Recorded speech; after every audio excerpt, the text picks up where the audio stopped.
It's June 18th. It's a Wednesday, and I'm going to be filming another garden episode for you guys, so I'll see you in just a second. Alright guys, so I'm back. So the first thing we're going to be looking at is this wonderful flying saucer squash, which is a white disc. It's a white disc squash, which is pretty cool shape, and yeah, there's a couple flowers on there. We'll probably see some squash on there in maybe like the next couple days. So yeah, so that's the squash. And then move along over here, we just got a little bit of rain, so it's kind of like wet out here, but I actually picked my first Juliet today. A couple or more down there, as you can see, and then there's just a bunch. I had to do a lot of trimming since the hard thunderstorms. The leaves and branches were kind of hanging down, so yeah, the cinnamon basil, we haven't used it all, but it's doing fine. The oregano is too, and then the purple basil is. And then over here, it looks like I can go ahead and pick off this tomato, but this is a sweet seedless, so yeah, it's pretty small. Wasn't expecting it to be that small. And then officially the better boys are dead. The sun kind of got them when I went off to break, and they've kind of just barely been hanging on since, so I think I'm going to take them out.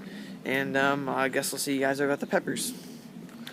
So before we get to the peppers, I want to show you guys one thing, which is these cherry tomatoes, which have produced probably about a handful so far. There's a couple about to be ready to be picked, and the blueberries have been pretty productive as well too.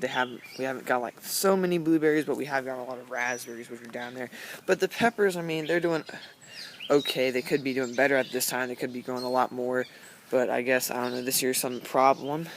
I've been giving it Miracle-Gro and stuff like that, but nothing seems to work, so we'll just have to let it go on its own.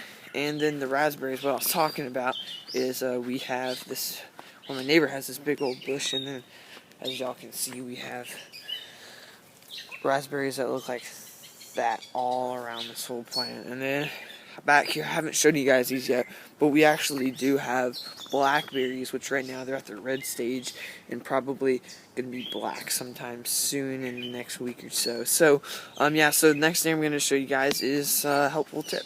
Alright, so one thing that you can use in your garden if you want to help the soil microbes, the little creatures and bacteria and all that stuff living underneath, is give it some molasses. The sugar will help.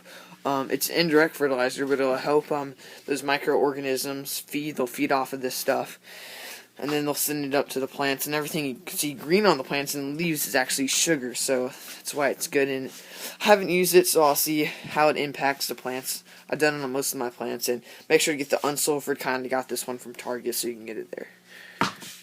And one last thing, I will be posting a video probably in a couple of days.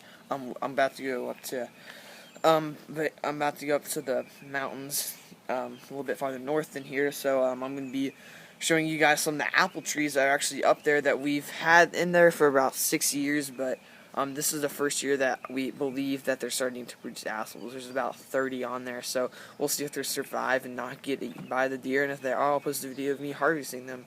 So I'll see you guys later, and I'll talk to you soon.